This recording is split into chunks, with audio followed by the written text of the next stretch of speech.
Good morning, televiewers of My Media Prime Television. Thank you so much for honoring our invitation. And of course, it's our favorite bilingual program, The Brief, where we always get to dig several layers beneath the major headlines as captured by newspapers. On today's edition of the program, the newspapers are focusing on the upsurge in the rate of xenophobia and inter-ethnic clashes in the country. Local administrative authorities are bent on tackling the matters as we are reading in the papers. We'll take you to Ngokutunja Division to talk about the outing or the challenge that has been launched by the Senior Divisional Officer for Ngokutunja Division. He has asked Ambazonia fighters to show proof on how they have been managing billions of francs CFA extorted from the local population in the northwest and southwest regions of Cameroon. We shall dwell on that, and also the cabinet meeting for the month of May 2023, which held yesterday at the Star Building. Focus was on official examination. Special instructions were dished out to various ministers concerned with the management or the organization of this year's official examinations in the country. We shall talk about that and many other interesting headlines as captured by newspapers. Etape Quentin has been reading through the French language newspapers. Let's have what he gathered for us in those newspapers. Bonjour Etape. Bonjour Lasha et bonjour à nos millions de téléspectateurs. Débrief.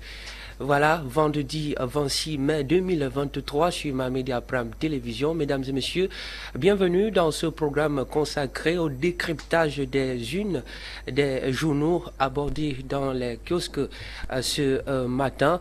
Alors, on commence très rapidement avec le bimensuel bilingue, le journal Actu Info. Le journal Actu Info arrivé à notre rédaction ce matin, titre en sa grande une, Unité nationale tribalisme et discours, le Cameroun sur des braises, une interrogation rhétorique. Eh bien, l'unité nationale en question. Chaque année, le Cameroun célèbre l'unité nationale. Cette année, 2023, est la 51e célébration. Mais plus le temps passe, plus on a l'impression que cette unité s'effrite. La montée des discours haineux et du tribalisme, les nombreuses crises sociales, voire des conflits armés dans certaines zones du pays en sont la parfaite illustration. C'est ce que le journal de Bona et Kobo nous propose dans les lignes et colonnes de la page 3. Poursuivons notre exercice de ce matin, bien sûr, avec notre journal.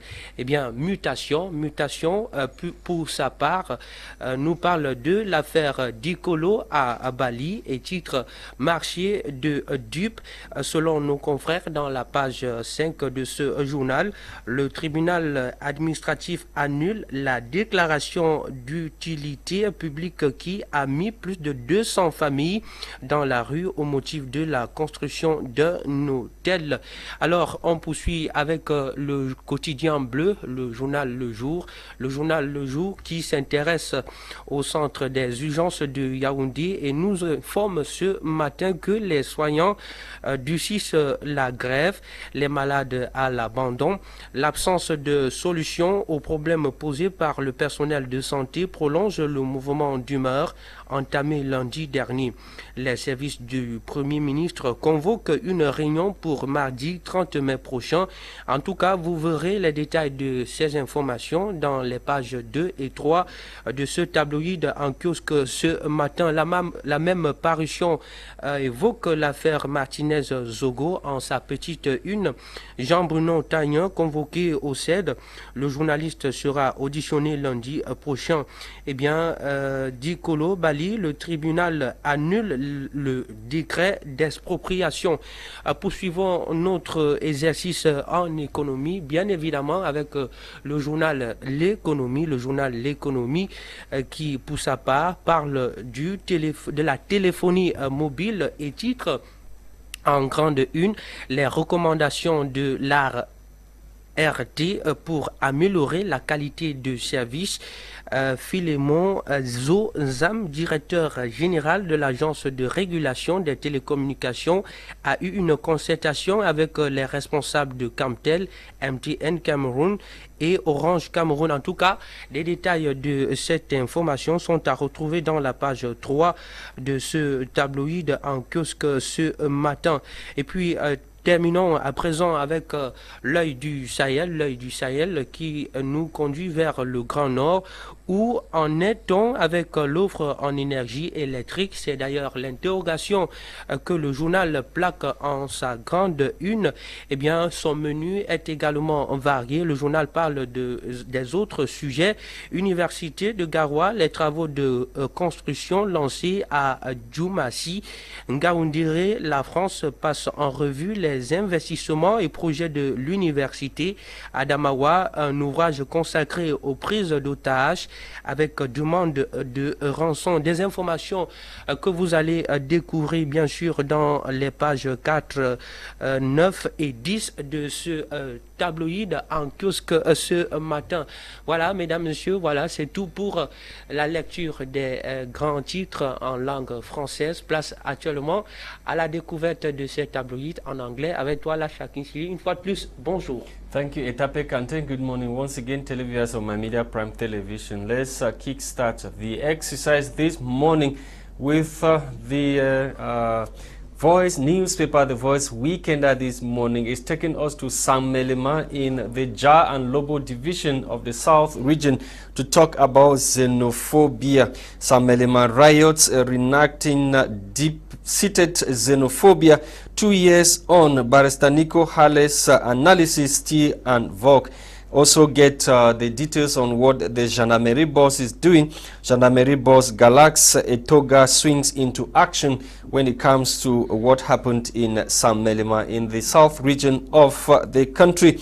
Reading further, ethnic violence erupted in Samelema, the chief town of Jar and Lobo division in the south region of Cameroon on Wednesday, May 24, 2023. The incident, which comes few days after celebrations to mark national unity took place across the entire nation, is said to have resulted from the death of a native of the area, which accusations from the deceased family would later blame the cause of the death on a native living in the town, though believed to be of a different ethnic background. Get full details on page 3 of this edition of the Voice Weekender newspaper. The Voice Weekender newspaper is also talking about the fight put up by the SDO, the DO for Bengui Dio fighting ghost towns. Bengui Dio on a Twitter track of other administrators. Reading further on what the newspaper is telling us, the new divisional officer from Bengui subdivision in Momo division of the Northwest region has resorted to sealing shops of business people in the town as a move and a strategy to fight the traditional Monday ghost towns observed across the two Anglophone regions of the country. Gida Lawrence is intensifying the actions as part of moves to mark the beginning of the new administrative era in the area. According to reports, the divisional officer has vowed to seal more business premises within his administrative units in a bid to fight ghost town, or for those who are respecting ghost towns. We leave the Voice Weekender newspaper. We are with the Guardian Post. The Guardian Post newspaper is taking us to Ngokitunja division in the northwest region of Cameroon to talk about the outing of the senior divisional officer. Anglophones target of Amber fighters passing for liberators. Those were the words of Ngokitunja SDO. Also challenges fighters to render account of billions extorted from the population. Reading further, the senior divisional officer of Ngokitunja division in the troubled northwest region of Cameroon, Henderson Quentin Konge, has declared that gun-toting youngsters in the English-speaking regions of Cameroon passing for liberators of Anglophone Cameroonians rather have as target the same population they claim they are fighting to protect. The verbal administrator or vocal administrator made the observation in a recent outing during which he also challenged the separatist fighters to render account of what he said are billions of francs CFA extorted from the population of the northwest and southwest regions of Cameroon in the past 6 years. Get the full details in this edition of the newspaper. At National Day celebration in Kumba, Fon Mokete appeals for more investment as normalcy gains steam in Kumba.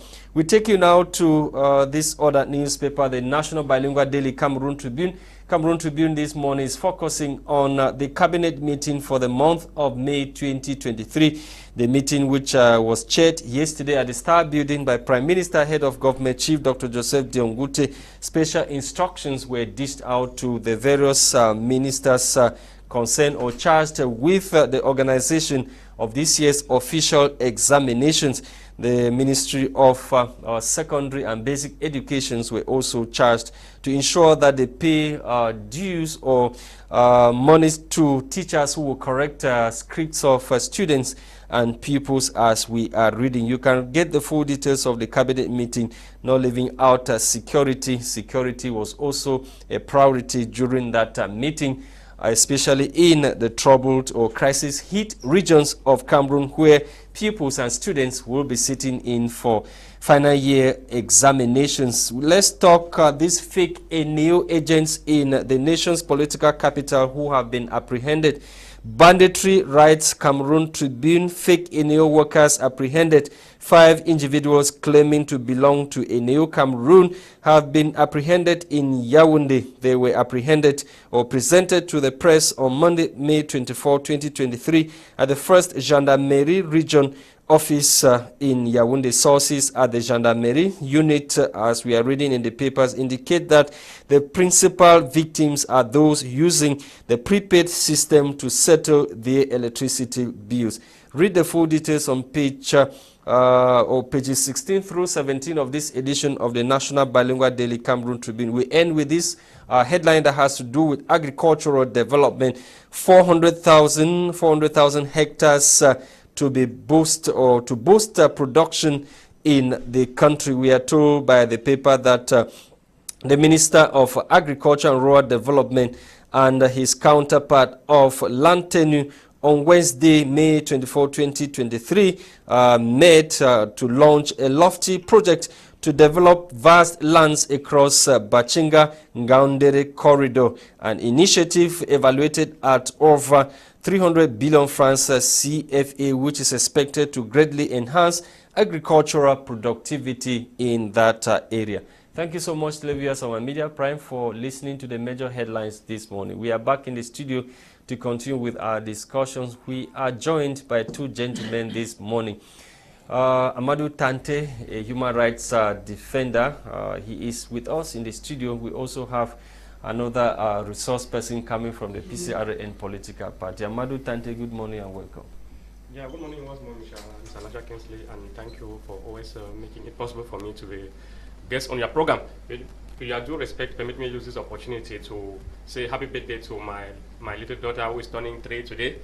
So Tante Farida is 3 years old today. So I'm using the opportunity to say happy birthday, Farida, and wishing you many more blessed years to come.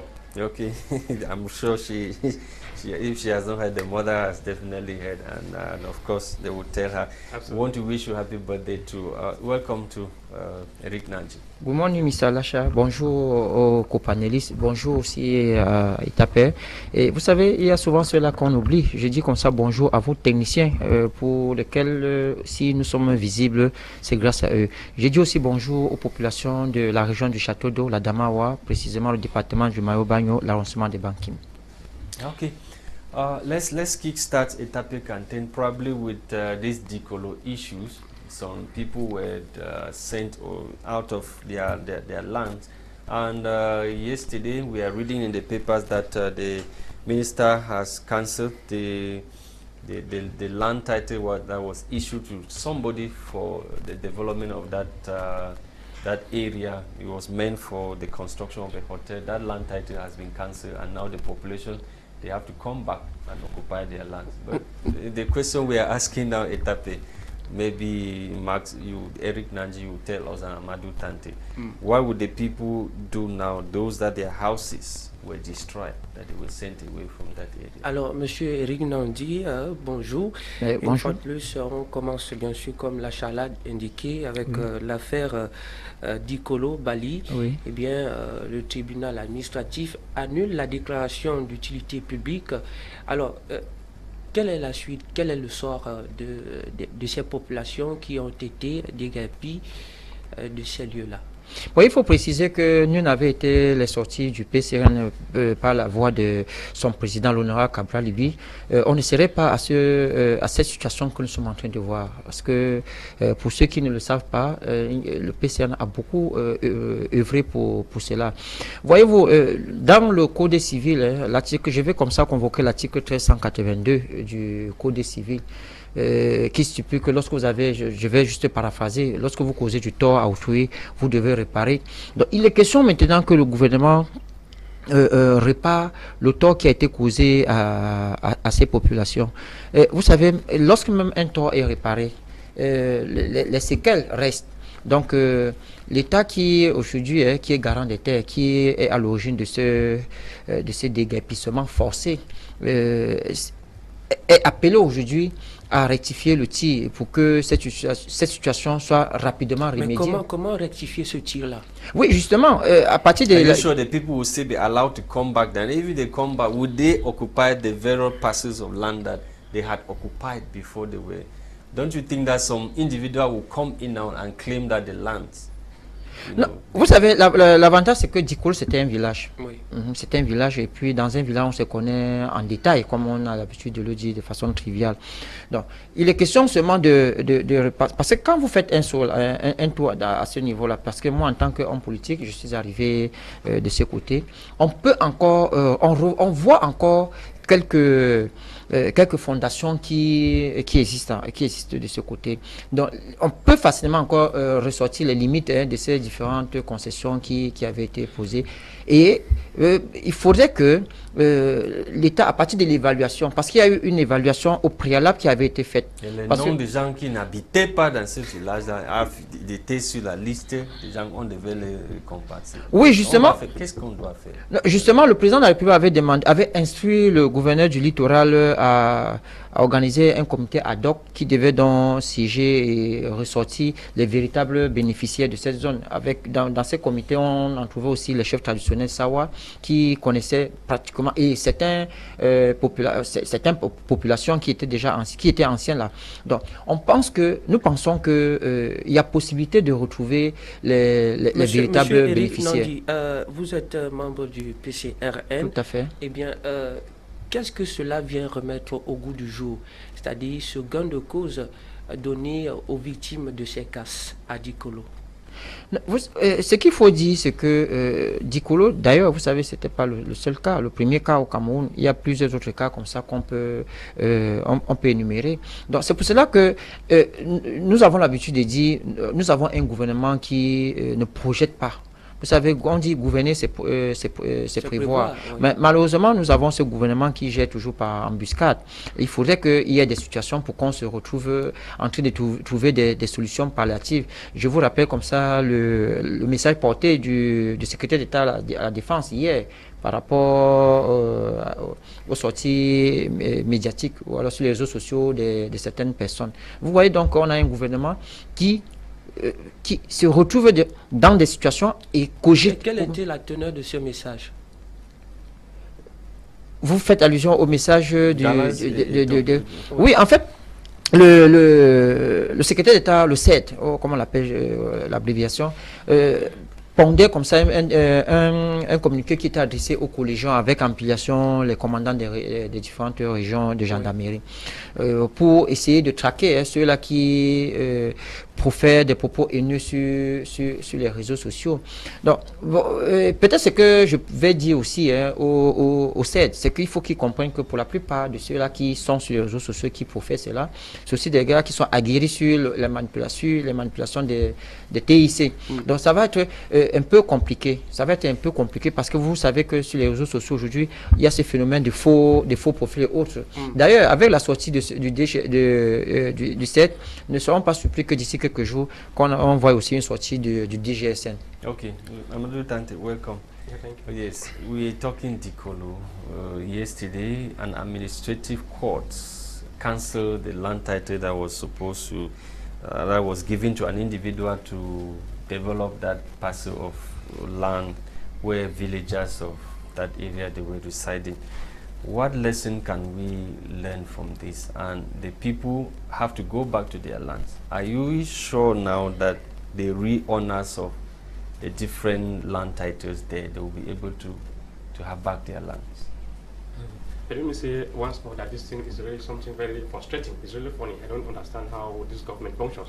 Because I know that the best way of solving a problem is by preventing it. First of all, prevent such things from happening. And obviously, we understand that it's not the first time such things happening in Cameroon. We have so many in the quarter where I'm living. We have so many houses that the matter is still pending before the court. But sometimes very early in the morning, see police will appear everywhere, destroy the house while the matter is still going on in the court. So I don't understand how they function here in Cameroon. But well, let me say, since they said it's not better late than never, I believe that these people will still settle on their land because all of them already know who their neighbors are and they can easily arrange it. So, and the government must face for. But when people were supposed to be compensated, there's a list that you had fake names in those lists. People who had never lived in that place, they came claiming that they were living there, they had to be settled. How do you sort out that kind of issue? No, that's why I'm saying that it's very easy to identify them. We cannot. I know all my neighbors where I'm living. So the issue there is that if there's anything happening, it means that it's just the manipulation of the bad government we have already. Because we know how our administrators, some of these things are done in conspiracy with the administrators. Because if the administrators are saying that they are unable to identify the real owners of those lands, it means that these people are of bad faith. They know the reality, and we all know that sometimes some people might go on the background and give money to this administrator. It took the courage of some of those villagers to decry to come and say, no, the names of the people we are seeing on this list, they have never lived in this quarter. They are not our neighbors. So how come that the administrators were able to register the names of those people without proper verification? No, this, as I said, such thing has been happening repeatedly in Cameroon. Even within the region of the northwest and other areas where I come from, we have seen situations where flood has come and damaged things, destroy people's houses, but at the end, when they are coming to give something, you realize that even the names of some of the people who don't live even in the area, their names are featuring on the list. So these things are mostly done by the conspiracy of the traditional leaders and the administrators, and they know all these things and they have decided for this to happen. So those are where our problem is coming from. The government of Cameroon do everything possible to make sure that they always try to foresee things before it happens. We don't have to wait for something. We have to do something and see the consequences before we start regretting why we did it in the first place. We should be able to start procrastinating things, to be able to foresee something that this thing can happen in the future, and we do everything possible to prevent it before it gets into where we are today, like this situation. Okay, let me take you now to the Northwest region. We are talking about the war, the Ambazonian war of independence, and this time around, the senior divisional officer from Ngokitunja Division, Quentin Haddison, has come out to challenge the Ambazonian fighters to show proof of how they have been managing billions of francs CFA that, according to him, they have extorted from the population of the Northwest and Southwest regions of Cameroon. He says those people who claim to be fighting for the Anglophones, they are instead suppressing, they are oppressing the very Anglophones they say they are fighting to protect. What do you make of this outing of the SDO? Well, thank you once more, Mr. Lasha. Let me say very clear here that I'll start by saying actually that what the SDO is saying is right, but let me say is that even the SDO, all the administrators, the different security forces and the separatists, if they are to give account, all of them should give account because all of them are benefiting as a result of this war. We all know what is happening. Let's not pretend. Even the SDO himself knows what he's doing there. All of them, the administrators and the separatists, they are extorting money from the population, and it should not be that the SDO come out to tell them that these people should give their. Unless the SDO and the different security forces give their own account of what they have been doing too. So these are the kind of very funny things that we are noticing in this region. That's why we say that there are some people who are entrepreneurs who are doing everything possible on both sides to make sure that this solution to this crisis does not come, because they are benefiting a lot of things, a lot of money as a result of this conflict. And when they come on public like this, they try to pretend. Meanwhile, we know what is happening on the field. At least all of them are doing, even the separatists, they claim to protect the population, but they are the one subjecting the population to terrible acts of tortures and all funny things like the one we saw recently on our women, so which is very frustrating and unacceptable. No whatsoever be the reason, you don't have the right to desecrate women. That's the fact, the most terrible thing that we all know that can happen.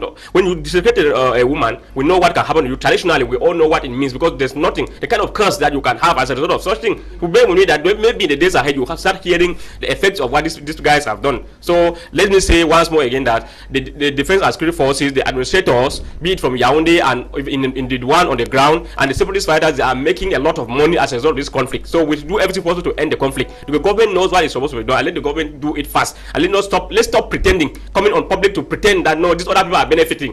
Sometimes we are going along the way, you see the defense and security forces, they break the vehicle, they tax the driver to give them money. The driver will tell the defense and security forces that no, I don't have money. I don't have, say no, tu me refuses l'argent ici là pour aller donner à votre frère là-bas. Il faut donner pour chacun manger pour lui. Donc pas donner pour eux. Voilà ce qui se passe. That's what I told you that I've gone around almost all the divisions in the Northwest region recently, just about 2 weeks ago, and that's what I'm telling you the facts and what I've witnessed, not what I've heard from anybody. So what is the way for when an administration comes out and say this thing?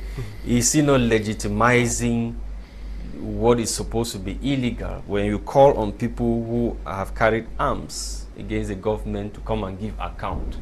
Now, if they give the account, what do you do with the account? No, somehow when you have to reason it to an extent, you understand that it somehow encouraging people to go ahead doing what they are doing, to maybe to come later and give account of what is happening, and which is first of all unacceptable. So anyway, let all of them play their own part. We know that the administrators have to give their account. They are giving account to the government. Let them tell the government the reality on the field, what actually is happening on the field. Let them not stop pretending and protecting other people. At least we want an end to impunity on all these things. Even the defense security forces, the administrators on the ground, and all of those that are committing atrocities to be handled accordingly. Atrocities does not only mean killing somebody. When you go ahead and ask, maybe for example, teachers who are supposed to work in this area where the school is no longer functioning, ask them that if you are not around here, you have to pay this particular sum of money. Some of the administrators that they are doing on the ground, they force teachers to pay money, or some other workers, government workers within the area to pay money and remain. Maybe they are living in Douala here, but they are paying money to the administrators down there so that they can benefit, so that they should not send their name to Yaoundé and all the like. So those are the kind of funny things that these people are doing on the ground and making a lot of money from these things, and they don't want the crisis to end. When you are the teacher, you are accepting to pay that money. Are you not also no, the teacher, problem? There's two issues. Why can't you ask for transfer to go to where you impact knowledge, you teach children? No, actually, what you are saying is true. That's what is normally supposed to be done. But the issue there is that you have two options at this moment. It's either you are giving one to SEO, or allow the SEO to send your name to Yaoundé so that maybe you should be sanctioned. So that's the way they are using. When a regional delegate, for example, for secondary education goes or knows that, for example, GBHS NDOP is not functioning. Yes. And the teacher's name comes up that this teacher is not on duty in GBHS NDOP. Does that make sense? That the teacher should be sanctioned? No, when you know that the school is not functioning, there's nobody, there's no student, nobody is schooling there.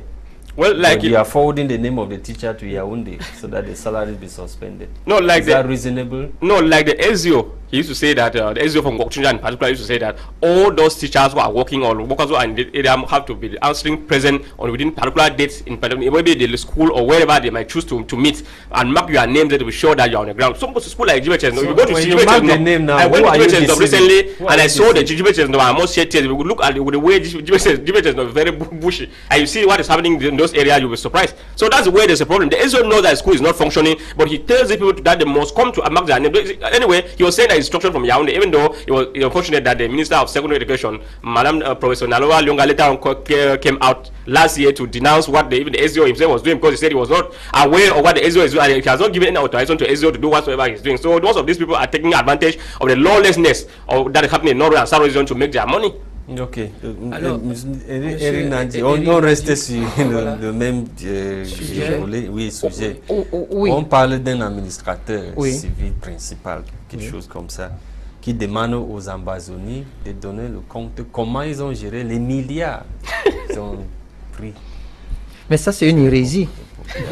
C'est vraiment une hérésie de penser que cette information peut être donnée comme ça. Il a d'abord accusé, il a d'abord dit que les Ambazonis, ils disent qu'ils protègent la population, alors que ce n'est pas ce qu'ils sont en train de faire.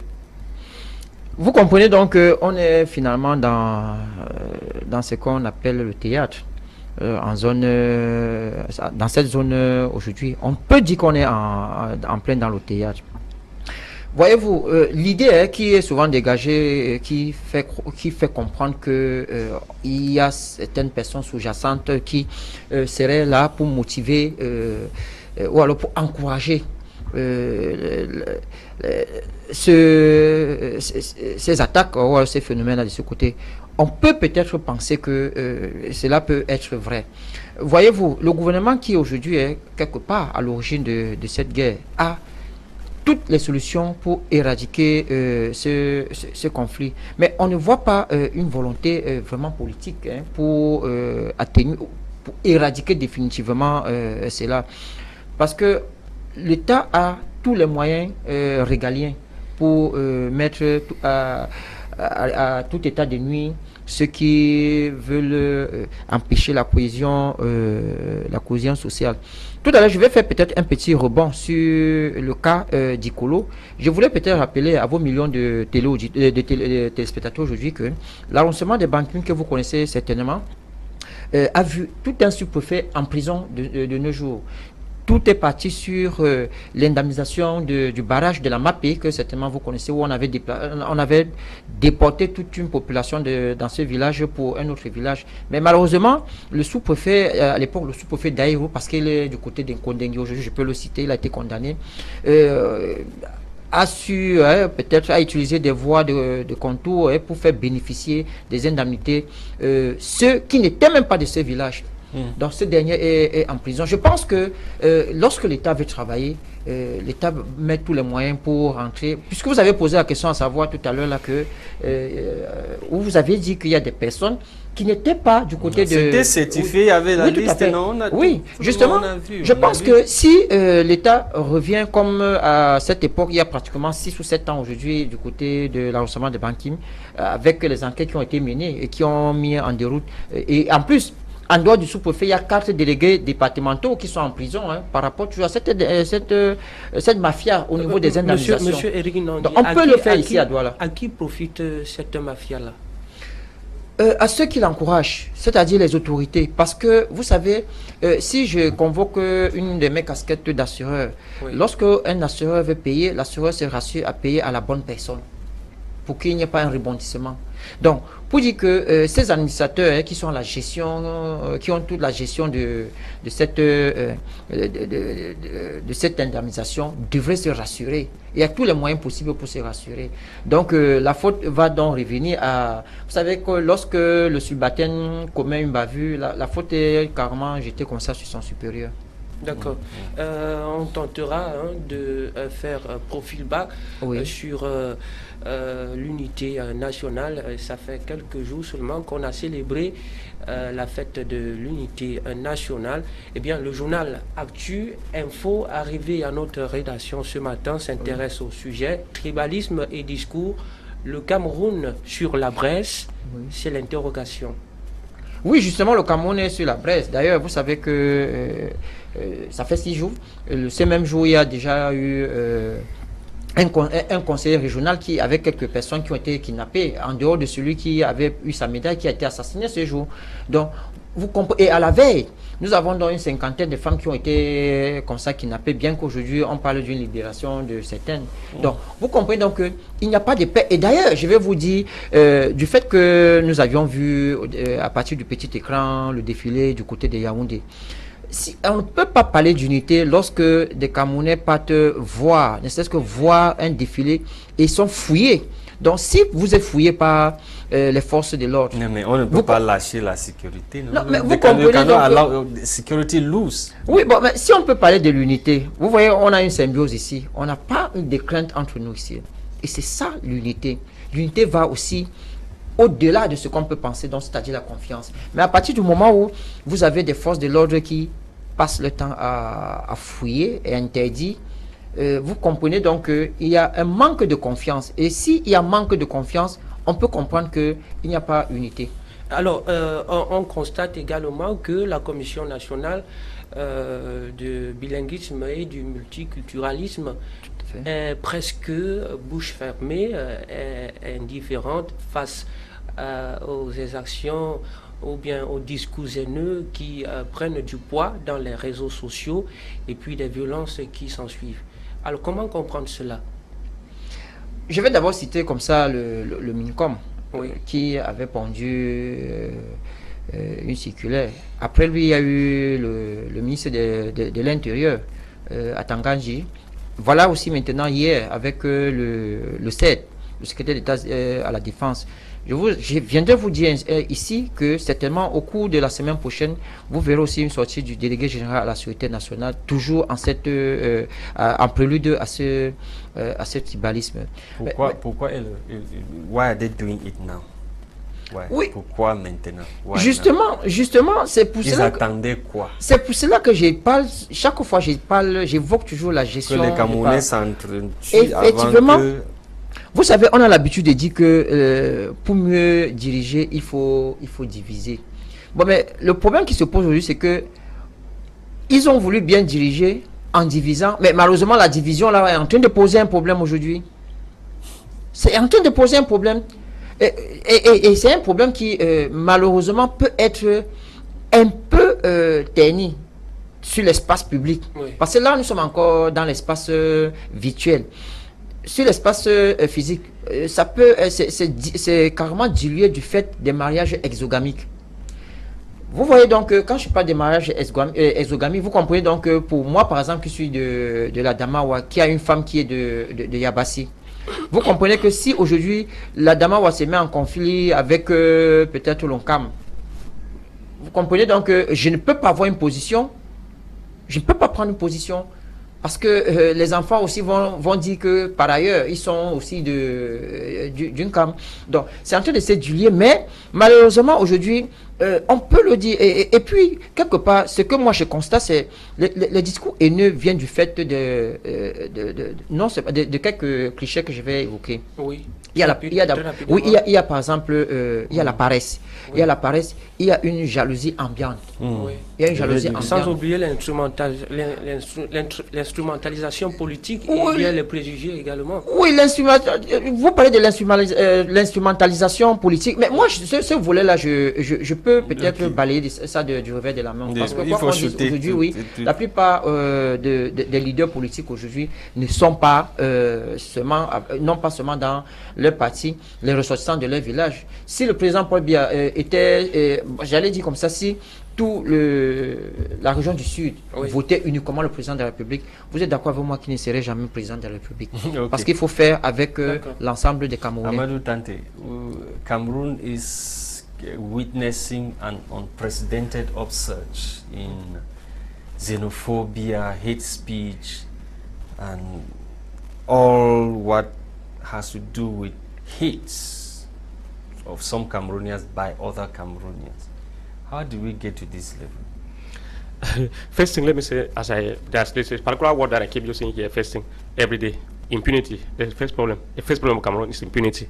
So I know I've said here once and several times that the best way to solve a problem is to prevent it. We need proactive leaders and not reactive leaders. These people, when I listen to what the message that was read through the message that was written by the Minister of Communication and other ministers that were start together with the issue of the one that came out from the state national gendarmerie yesterday, I just laugh and say, I don't know if these people because they are recalling Cameroonians that they have a law. Even though they say ignorance of the law is not an excuse, they are calling Cameroon. They have a law in Cameroon that is punishing tribalism and xenophobia attack against ignorance. No, once something happens, these people need to first of all make sure that, as I said, any impunity, arrest all those who are responsible to this issue and punish them, because it's already a law. There's already a law existing. You don't have to remind them now that anybody who, from henceforth, anybody who does that again, they'll arrest the person. They'll do this, they'll do that, and follow the law is already existing. And I don't know why these people are waiting. And maybe it's very funny for me to believe that sometimes maybe as I'm on media now, there are some people who believe on what I say always, and if I say something that they should do this thing, they obviously do it. Sometimes we are talking here, and there's other people who are watching us arguing in the quarter with regard to what you are saying. They can argue and kill themselves. So that's why those talking on the media need to be very conscious. You see some intellectuals, some people who consider as the higher, who have attained the highest level of intellectualism, maybe some lecturer, professors, doctors, they go on the media and start using some type of hate speech, xenophobic attack, like what we saw last week in Boya. So those are some of the things that, to me, I think that it's instead the government that is encouraging with impunity. This kind of thing, because you cannot understand don't that. You think that this, the government will organize something? This class that we are talking about, these people who have been accused of being at the origin of this hate speech and xenophobia. Yeah. The law is not being fully applied because of these people.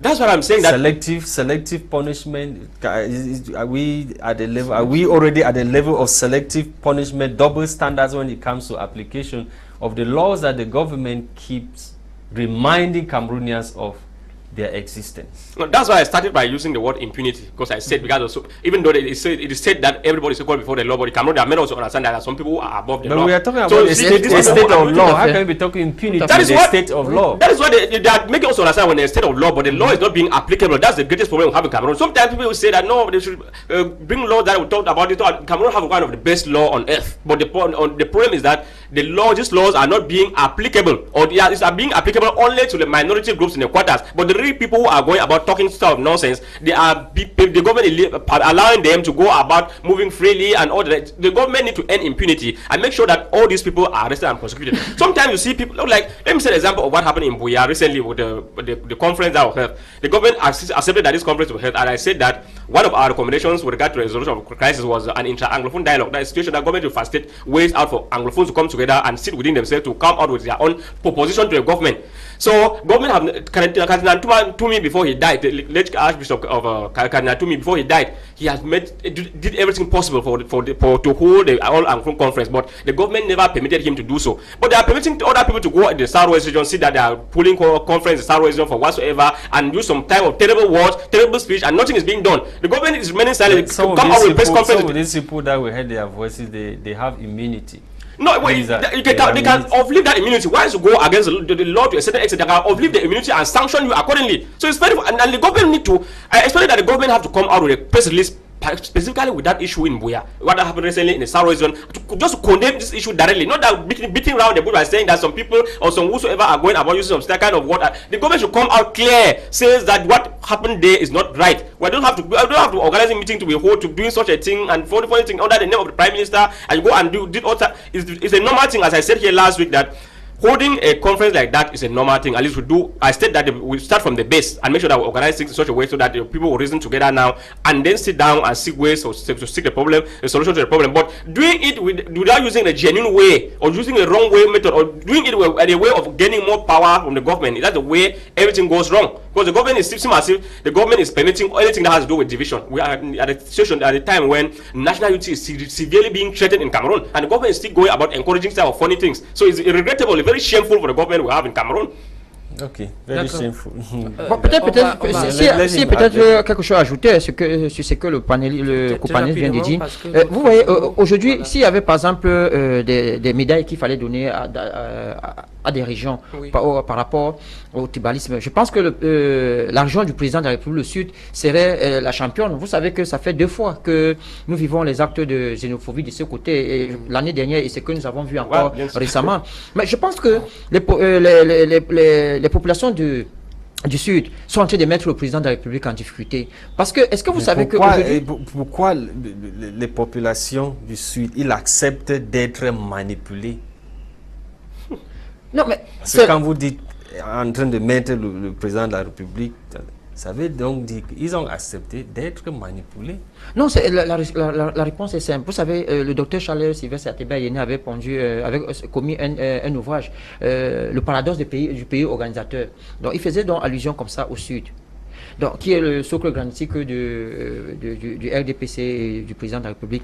Est-ce que vous savez que de nos jours, la difficulté qu'il y a aujourd'hui pour mettre en application la loi sur le tribalisme vient même à partir même du Sud? Parce que aujourd'hui, si un Camerounais est inquiété, aujourd'hui, ou alors est frappé par la loi sur le tribalisme, mais il va utiliser dans ce qui s'est passé au Sud comme une jurisprudence. Il pourrait être épargné de cela. On devrait commencer à frapper ceux du Sud qui ont commis ces actes xénophobes l'année dernière contre certaines populations de ce côté. Et d'ailleurs, récemment, et vous voyez, je prends le cas du professeur Claude Abbé qui a fait une sortie catastrophique, qui n'a pas été inquiété. Je vous assure, la loi sur le tribalisme aura des problèmes à cause du fait que le tribalisme a été comme ça déclenché en grande partie, en majorité, à mon deux visions du côté de la région du président de la République. Let me just say something very brief with regards to what happened in St. Malma recently. Because there's a way that the government have in solving their problem, which I believe is not the right thing. When people sit down, like last year, what happened, when it happened, the governor held a meeting with some administrative officials, traditional leaders there, and other officials from the leaders of the Bamun community over there. And up till date, we have never had a resolution. So sometimes they just read the resolution in there. And those things, documents are very important. Yes, so that, yes, because they are doing something like that, they are doing for Cameroonian and not for only for that particular people. They need to, not all Cameroonian knows what is happening. Recently, between the 15th and the 18th of this year, there was a meeting that was held in WUM, an all-Agam peace conference, which involved, because they will have apart from the Anglophone crisis, we also have that some type of conflict. They did the same thing, and up till date, we have been doing everything possible to have him to meet the chiefs there. Nothing was written. Up till date, we have did everything possible to have it, and we have not had anything. So just to tell you that these people are not serious, they don't want to spend their money, just way of embezzling, take opportunity to embezzle money and make all type of funny things. It's very regrettable that the government will do something aside, they come out with resolution. People cannot. They can only tell you verbally, but none of them, even the chiefs, they were a part of the meeting. None of them have, and the Muslim community, none of them have the resolution on paper form up to date. So it's very fun. Those are the kind of thing that will never come out of this kind of funny thing if the government does not take everything in writing and do everything possible to sensitize Cameroon, advise them, guide people on what is done and what is not to be done.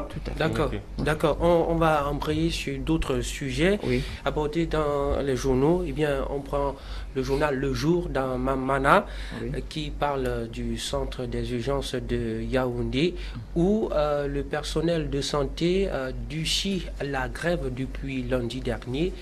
Alors, il réclame les mois de salaire impayés et les statuts qui ne sont pas encore déterminés. Alors, Monsieur Eric Nandi, quel est le décryptage qu'on peut apposer sur cette actualité? C'est encore une fois de plus la défaillance du système gouvernant camerounais. Parce que, voyez-vous, lorsqu'on parle de santé publique, vous ne pouvez rien faire si vous n'êtes pas en santé. Si déjà le corps médical est malade, on comprend donc que les Camerounais sont en danger. Oui. On se serait attendu que au lendemain du premier jour de grève, que le ministre, le gouvernement, par le biais du ministre, le ministre Santé, convoque une réunion de crise ou alors d'urgence pour essayer de voir dans quelle mesure apporter des avantages ou alors des solutions au problème. Mais malheureusement, nous sommes en train de voir le temps est en train de passer. Alors, les gars sont en train de discuter le temps. Monsieur Eric Nandi, quelle est la conséquence de cette prolongation de ces débrayages de l'autre côté du centre des urgences?